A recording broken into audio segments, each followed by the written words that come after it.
A prophecy can change. ఒక వాగ్దానం, అందరూ వాగ్దానం అనండి. మరి ఈ రోజుల్లో నువ్వు ప్రాఫెసీ రావాల్సిన అవసరం లేదు, ఒక దర్శనం రావాల్సిన అవసరం లేదు, ఒక కళ రావాల్సిన అవసరం లేదు. వస్తే మంచిది, వస్తుంది, ప్రార్థించాను కాబట్టి మీ అందరికీ వస్తుంది. విశ్వాసం పెరగడానికి దేవుడు కళ కాదు కదా, 100 కళలు ఇస్తాడు, 100 దర్శనాలు ఇస్తాడు, 100 అద్భుతాలు కూడా చేస్తాడు. తోమలాగా మళ్ళా వాళ్ళ మధ్యలోకి వచ్చి ఇదిగో చూడు, చేతిలో వేలు పెట్టు, ఆ పక్కలో కూడా వేలు పెట్టు, విశ్వాసంతో అవిశ్వాసంతో ఉండక అన్నప్పుడు తోమ పెడతాడా? పెట్టాడు, తెలుసుకుంటాడు. సారీ ప్రభు, నమ్మ. God wants to do. అవిశ్వాసాన్ని నువ్వు తీసుకోవచ్చు. You can approve the unbelief and go to the next level. ఎంతమంది చూస్తున్నారు మార్పు వేళ్ళలో? మనము రూబేన్లో కూడా మార్పు చూసావా? రూబేన్లో అబ్రహాము యొక్క 4వ తరం వారందరి పేర్లు ఎక్కడ రాయబడ్డాయి? గుమ్మముల మీద రాయబడ్డాయి. కానీ వారి చరిత్ర చూస్తే, రూబేన్ వాళ్ళ చూస్తే ఏమనుంది? A vision, a prophecy. నీ తరాలు, నీ తర్వాత నీ తరాలు. Very very very powerful. ఇప్పుడు ఒక వాగ్దానం తీసుకున్నా చాలు, నీ తరాలు మారిపోతాయి అబ్రహాం లాగా. Even if you take a promise and take it seriously in your life, pray on a daily basis, it will overtake. అమూల్యమైనవి ఇంకో ఎటువంటి వంటవి? అత్యధికమైనవి. అంటే ప్రతిదాన్ని అధిగమిస్తాయి. ఎందుకు? అది దేవుడు. ఆది యందు వాక్యం ఉండిన వాక్యము దేవుడై ఉండాలి. అది దేవుడి మాట కాబట్టి నీ పరిస్థితిని అధిగమించి ఆశీర్వదిస్తాయి. That's how you partake of the promise. Alright. యోసేపు నా వలన కాదు, దేవుడే ఫరోకు క్షేమకరమైన ఉత్తరం ఇచ్చిందని ఫరోతో చెప్పి, you became a teacher of dreams, professor. The delay, the time is promoting you, not destroying you. నీ ఆలస్యంలో దేవుడు నిన్ను హెచ్చిస్తున్నాడు, నీ వరాలను పెంచుతున్నాడు, నీ సామర్థ్యాన్ని పెంచుతున్నాడు, నీ తలాంతులను పెంచుతున్నాడు, నీ ఓర్పును పెంచుతున్నాడు, నీ వినయాన్ని పెంచుతున్నాడు. అంటే ఇంతకుముందు ఆ దర్శనంతో కోసం ఉండేవాడు. దర్శనం, నేనే గ్రేట్, నేను అవుతాను, మీరు నాకు మొక్కాల్సిందే 11 మంది అనే టైపులో, మమ్మీ డాడీ మీరు కూడా నాకు మొక్కాల్సిందే అనే టైపులో ఉండేవాడు యోసేపు. ఇప్పుడు మొత్తం మారిపోయాడు. పక్కన వాళ్ళు చెప్పండి, నీ కష్టాలు నీ మంచి కొరకేనా? ఒక రకంగా కష్టాలు ఎటువంటివి అంటే దువ్వెనలాంటివి. ఎటువంటివి? దువ్వెన. చిందరవందరగా ఉండే నువ్వు దువ్వెన చక్కగా చేస్తాయి అన్నమాట. After you take a head bath, స్నానం చేసిన తర్వాత మీ దువ్వెన అలా కష్టాలు నిన్ను సాధు జంతువుగా అన్ని రంగాల్లో they will purify you. The delay and the time.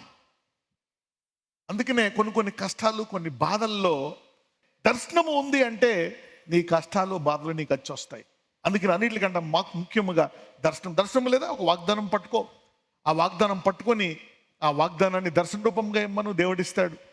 ఇది నా జీవితంలో దేవుడు నాకు ఇచ్చేటువంటి అమూల్యమైన, అత్యధికమైన. అది నీవు ఏ కుటుంబంలో పుట్టినా, నీ శరీరంలో ఏ రోగం ఉన్నా, ఎటువంటి పరిస్థితుల్లో ఉన్నా, ఎలాంటి శత్రువులు ఉన్నా, ఏం చేద్దామనుకున్నా సరే, ఈ అమూల్యమైనది, అత్యధికమైనది వాటన్నిటిని అధిగమించి ఆ గురి వద్దకు నిండు చేరుస్తుంది. మీ అందరనే దేవుడు అంచెలంచెలుగా ఈ రీతిగా మార్చును గాక. చూసారా? ఎర్లీ స్టేజ్లో దర్శనం వస్తే 30వ నాటికి ఇలా తయారైపోతారు. Give a promise to your kids at an early stage. దేవుడే ఫరోకు క్షేమకరమైన ఉత్తరం. ఫరో భాషలా మారిపోయిందో చూడండి. He became humble, gentleman, divine man, godly man. Wow, the problems purified. చూద్దాం, కంటిన్యూ.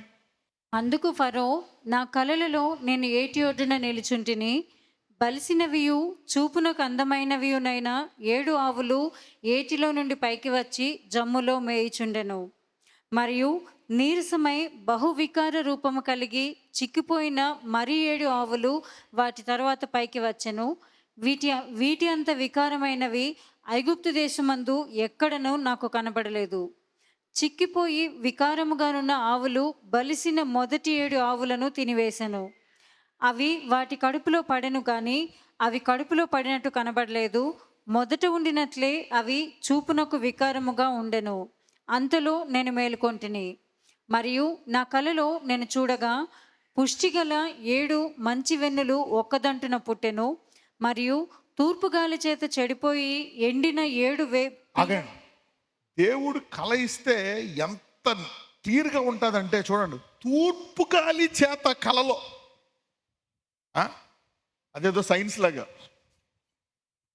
మ్యాథమెటిక్స్ లాగా.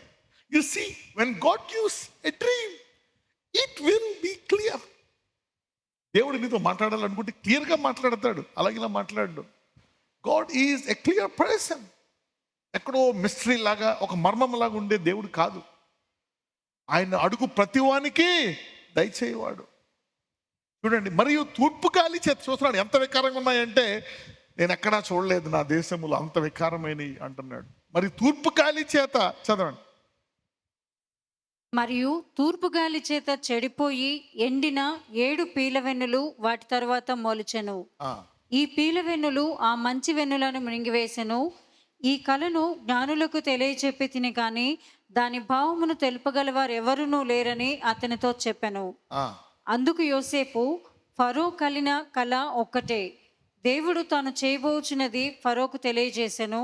ఆ 7 మంచి ఆవులు 7 సంవత్సరములు, ఆ 7 మంచి వెన్నులను 7 సంవత్సరములు. కల ఒక్కటే, వాటి తరువాత చిక్కిపోయి వికారమై పైకి వచ్చిన 7 ఆవులను 7 సంవత్సరములు. తూర్పు గాలి చేత చెడిపోయిన 7 పీలవెన్నులు కరవు గల 7 సంవత్సరములు. ఆహా, యోసేపు అలాగే చెప్తున్నాడు. తూర్పు గాలి, పడమట గాలి, పశ్చిమ గాలి. చూడండి, కళలో తూర్పు నుంచే వచ్చిన గాలి అని మళ్ళీ ఎక్స్ప్లెనేషన్ అలాగే ఇస్తున్నాడు. వా, God can talk you to you clearly and interpret to you clearly. దేవుడు నీతో క్లియర్గా ఒక దర్శనం ఇవ్వగలడు, క్లియర్గా చెప్పగలడు కూడా. చూద్దాం. నేను ఫరోతో చెప్పు మాట ఇదే, దేవుడు తాను చేయబోచున్నది ఫరోకు చూపించెను. ఇదిగో, ఐగుప్తు దేశమందు అంతటను బహు సమృద్ధిగా పంట పండు 7 సంవత్సరములు వచ్చుచున్నవి. మరియు కరువు గల 7 సంవత్సరములు వాటి తర్వాత వచ్చును. అప్పుడు ఐగుప్తు దేశమందు ఆ పంట సమృద్ధి యావత్తును మరువబడును. ఆ కరువు దేశమును పాడు చేయును. దాని తరువాత కలుగు కరువు చేత దేశమందు ఆ పంట సమృద్ధి తెలియబడకపోవును. ఆ కరువు మిక్కిలి భారముగా ఉండును. ఈ కార్యము దేవుని వలన నిర్ణయింపబడి ఉన్నది. ఇది దేవుడు శీఘ్రముగా జరిగించును. అందుచేతనే ఆ కళ ఫరోకు రెట్టింపబడెను. అంటే ఈ లెక్కన యోసేపు 2 సార్లు వచ్చింది యోసేపుకి. అంటే ఇప్పుడు యోసేపుకి ఏమని తెలుసు? ఈ కళను ఇంటర్ప్రిట్ చేయకముందే 2 సార్లు 11 మంది మొక్కుతారు, తల్లిదండ్రి మొక్కుతారు, సూర్యచంద్రులు, ఆకాశ నక్షత్రం, ఆకాశములు, సూర్యుడు. అంటే యోసేపుకి ఎక్కడో గ్యారంటీగా తెలుసు, నేను ఇంటర్నేషనల్ పర్సనాలిటీ అవుతాను. ఎంతమందికి అర్థమైంది? He knows somewhere else he is going to become an international personality, dominating personality. ఎన్నిసార్లు వచ్చింది యోసేపుకి కూడా? ఇక్కడ ఫరోకి ఎన్నిసార్లు వచ్చింది? You see, so the guy knew that he is going to be blessed. నేను ఆశీర్వదించబడతా, జైల్లో ఉండని, అద్దోడిని, ఐ విల్. ఎందుకంటే ఎన్నిసార్లు వచ్చింది? 2. చూసారా, బైబిల్ కెన్ టెల్ యూ 2 సార్లు ఇలాంటి దర్శనం వచ్చి నువ్వు చనిపోయినా మళ్ళీ లేచిపోతావు, ఆ సమాధుల్లోంచి కప్పెట్టేసిన. Twice vision is very very powerful. అందుకే pray again of a vision. 2 సార్లు రాని, 3 సార్లు కూడా రాని, let it pray, let it come. 3 సార్లు వస్తే అర్థం ఏంటి? It is even more powerful. ఈ కార్యము దేవుని వలన నిర్ణయింపబడి ఉన్నది. అంటే దేవుని వలన కాకుండా పీడకలు రావచ్చు. అపవాది కూడా కళ్ళిస్తాడుండో. ఎంతమందికి తెలుసు అయితే కళ్ళిస్తాడని? వాడు కళలు ఇవ్వడంలో స్పెషలిస్టు, దర్శనాలు ఇవ్వడంలో స్పెషలిస్టు. అందుకే నీకు తెలియాలా ఇది దేని ద్వారా వచ్చింది అని. దాన్ని ఏమంటారో తెలుసా? అది కూడా ఒక వరము. అదే వరమో తెలుసా? దాన్ని ఏమంటారు? డిసర్న్మెంట్. డిసర్న్మెంట్, వివేచించుట. ఓకే, వివేచన ఏంటి? ఇది కరెక్టా కాదా? ఇది కూడా తెలిసిపోతుంది అనమాట. ఇది ఎవరు చేశారు ఈ స్వస్థత, ఈ అద్భుతం? సాధారణంగా అపవాది స్వస్థత చేస్తాడా? చేయుడు. యేసు ప్రభు వారు గొర్రెలకు జీవముడానికి వచ్చిన ఎటువంటి జీవము? సమృద్ధి. 1 కొరింథీ 12:10. మరి ఒకనికి అద్భుత కార్యములు చేయు శక్తియు, మరి ఒకనికి ప్రవచన వరమును, మరి ఒకనికి ఆత్మల వివేచన. కరెక్టే, వివేచన. ఓకే, వివేచన వరం. మరి ఒకరికి నానావిధ భాషలు. ఓకే, దిస్ ఈజ్ లైక్ వివేచన. వివేచన అనండి, వాక్యం తెలిసిపోతుంది. స్వస్థతలోనే వాడు అద్భుతాలు ఏంటి చేస్తాడు, అద్భుతాలు అబ్బాది చేస్తాడు. వాడికి ఎక్కడిది శక్తి? దేవుడే ఇచ్చాడు. When you do more miracles, the demonic persons will surrender to you. ఈ కార్యము దేవుని వలన నిర్ణయింపబడి ఉన్నది, ఇది దేవుడు శీఘ్రముగా జరిగించును, అందుచేతనే ఈ కళ ఫరోకు రెట్టింపబడను. అంటే యోసేపుకి కళ రావడమే కాదు, ఆ కళ గ్యారంటీగానే వస్తుంది, దేవుడి నుంచి వచ్చింది, దేవుడు శీఘ్రంగా జరిగిస్తాడు అని చెప్పి కళతో పాటు ఎన్ని కూడా తెలుసు. దేవుడు ఒక వాగ్దానం ఇస్తే, ఒక మాట్లాడితే దాన్ని జరిగిస్తాడు. You need to have a background for that promise. అబ్రహాముకు తెలుసు, నేను నిన్ను ఆశీర్వదిస్తాను దేవుడు చెప్పినప్పుడు, నా దేవుడు ఆశీర్వదిస్తాడని చెప్పి 4 రాజుల డబ్బును ఏమంటాడు, వద్దు ఉంచుకోండి అంటాడు. So the background behind that promise is powerful. ఎంతమందికి అర్థమైంది? ఒక వాక్యం కాదు, ఒక ప్రార్థన కాదు, ఆ ప్రార్థన వెనకాల ఉండేటువంటి సామర్థ్యం. అందుకే అంటాడు విశ్వాసము గల ప్రార్థన, విశ్వాసము గల ప్రవచనము, విశ్వాసము గల మాట. కొండను చూసి విశ్వాసముతో కొండను చూసిపో. So the background preparation is important. The background preparation is important. The seniority, the time that God invest in you and purifies you. ఈ కార్యము దేవుని వలన నిర్ణయింపబడేది, ఇది దేవుడు శీఘ్రముగా జరిగించును, అందుచేతనే ఈ కళ ఫరోకు. అనేక కళలు వస్తాయి, అవి 2 సార్లు వచ్చినా, ఒకసారి వచ్చినా దేవుడిచ్చినట్టు అవి శీఘ్రముగా జరిగిస్తాడు, మీరు బ్లెస్ అవుతారు. You see that God is now releasing a new supernatural blessing, కదా, a supernatural revelation to the church. సంఘము ఆశీర్వదించబడాలని దేవుడు అనేక విషయాలు బయలుపరుస్తున్నాడు. చూద్దాం. కాబట్టి ఫరో వివేక జ్ఞానములు గల ఒక మనిషిని చూచుకొని ఐగుప్తు దేశము మీద అతని నియమింపవలెను. ఫరో అట్లు చేసి ఈ దేశము పైన అధిపతులను నియమించి సమృద్ధిగా పంట పండు 7 సంవత్సరములలో ఐగుప్తు దేశమందంతటను 5వ భాగము తీసుకొనవలెను. రాబోవు ఈ మంచి సంవత్సరములలో దొరుకు ఆహారమంతయు సమకూర్చి ఆ ధాన్యము ఫరో చేతికి అప్పగించి ఆయా పట్టణములలో ఆహారమునకై భద్రము చేయవలెను. కరువు చేత ఈ దేశము నశించిపోకుండా ఆ ఆహారము ఐగుప్తు దేశములో రాబోవు కరువు సంవత్సరములు 7 ఈ దేశమందు సంగ్రహముగా ఉండునని ఫరోతో చెప్పెను. ఆ మాట ఫరో దృష్టికిని అతని సమస్త సేవకుల దృష్టికిని యుక్తమై ఉండెను కనుక అతడు తన సేవకులను చూచి, ఇతని వలె దేవుని ఆత్మగల మనుషుని కనుగొనగలమా అని అనెను. మరియు ఫరో, దేవుడు ఇదంతయు నీకు తెలియపరచెను గనుక నీ వలె వివేక జ్ఞానములు గలవారు ఎవరునూ లేరు, నీవు నా ఇంటికి అధికారివై ఉండవలెను, నా ప్రజలందరూ నీకు విధేయులైందురు, సింహాసన విషయంలో మాత్రమే నేను నీకంటే పైవాడనై ఉందునని యోసేపుతో చెప్పాను. వావ్, యూనో, నీకు దర్శనం ఇస్తే దేవుడు ఒక చిన్న వరంతో నిన్ను అక్కడ తీసుకెళ్ళిపోగలడు. కానీ లాట్ ఆఫ్ ప్రిపరేషన్. చూసారా, దర్శనము ఏ రూట్, ఈ గిఫ్ట్ అన్నా కావచ్చు, లేక బిజినెస్ అవ్వచ్చు, చదువు అవ్వచ్చు, ఏ రూట్లో అయినా సరే God can take you to a new level. వెంటనే ఫరో అనేస్తున్నాడు. చూడు, ఒకసారి చూద్దాం. Let's study from verse 38. అతడు తన సేవకులను చూచి, ఇతని వలె దేవుని ఆత్మగల మనుషుని కనుగొనగలమా అని అనెను. అంతమందికి వరాల యొక్క సామర్థ్యం అర్థమవుతుంది. A gift is important. A gift. అందుకే the church should again come back to receive gifts. అలాగని వస్తారు అందరూ, మళ్ళీ ఏదో ఒక డైవర్షన్, ఏదో ఒక బాధ, వేదన. devil will try to divert your focus and put you busy. ఆ అప్పుల్లోనో ఉద్యోగంలోనో బిజీ పెట్టేస్తాడు. అతను తన సేవకులను చూసి, దేవుని ఆత్మగల మనుషులను కనుగొనగలమా అని అనెను. చదవండి.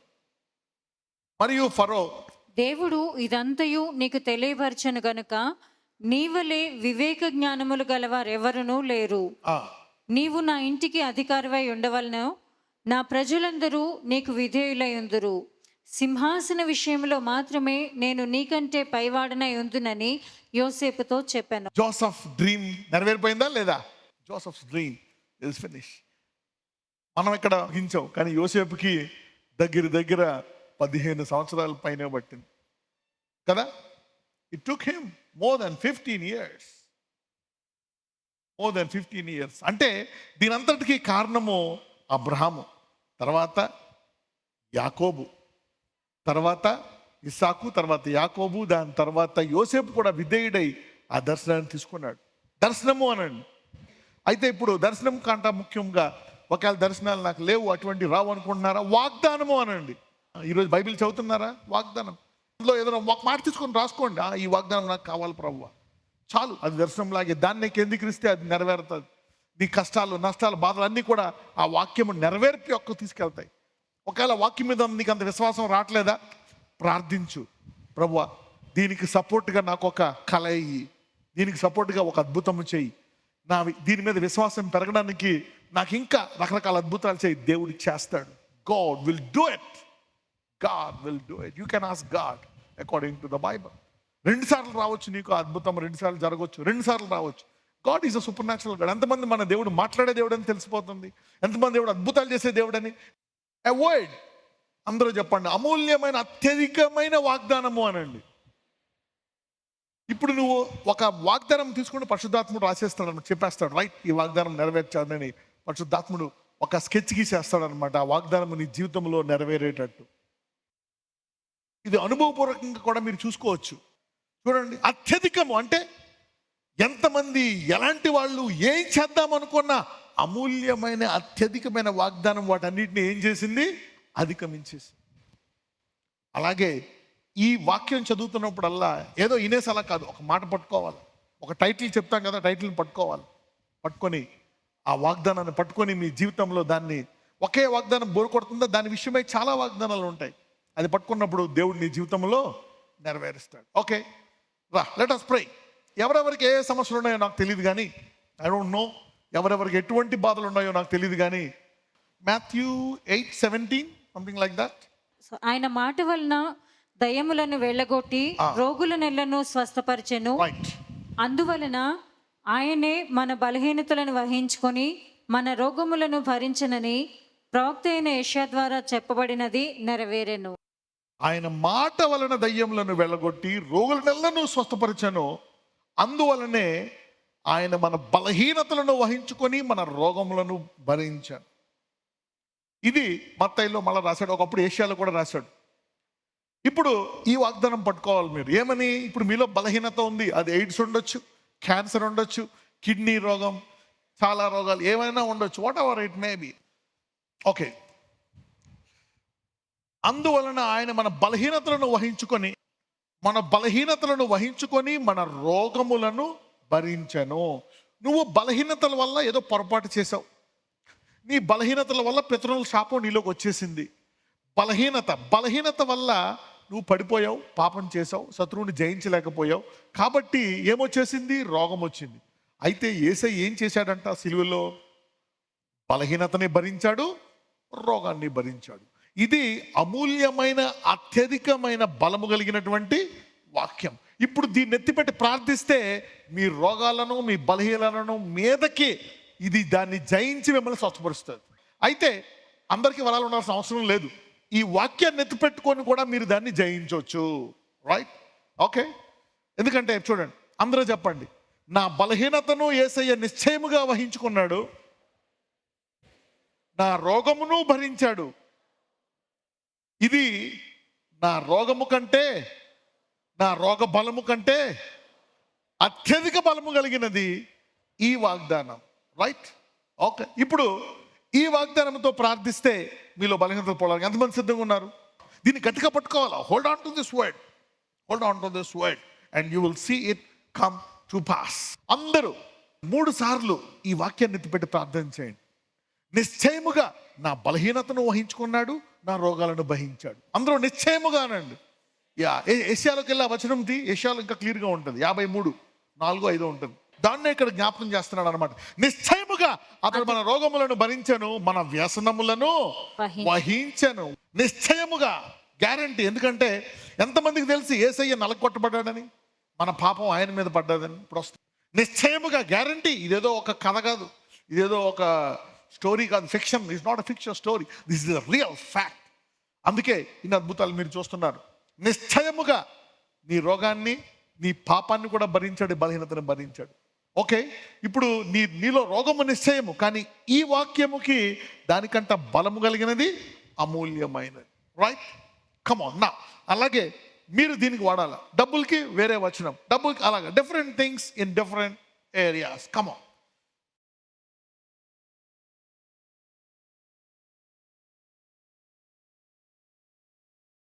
నజరేయుడైన యేసు నామమున నిశ్చయముగా వీరి రోగములను అయా వారి వ్యాధులను భరించామనే వాగ్దానమును నేను ఎత్తిపెట్టి ప్రార్థిస్తుండగా ఇప్పుడే వారిలో ఉండే వ్యాధులను తీసివేసి, బలహీనతకరమైన రోగములను తీసివేసి, పరిపూర్ణ స్వస్థత, విడుదల దయచేయమని నజరేయుడైన యేసు నామమున ప్రార్థిస్తున్నాము తండ్రి. ఆమేన్.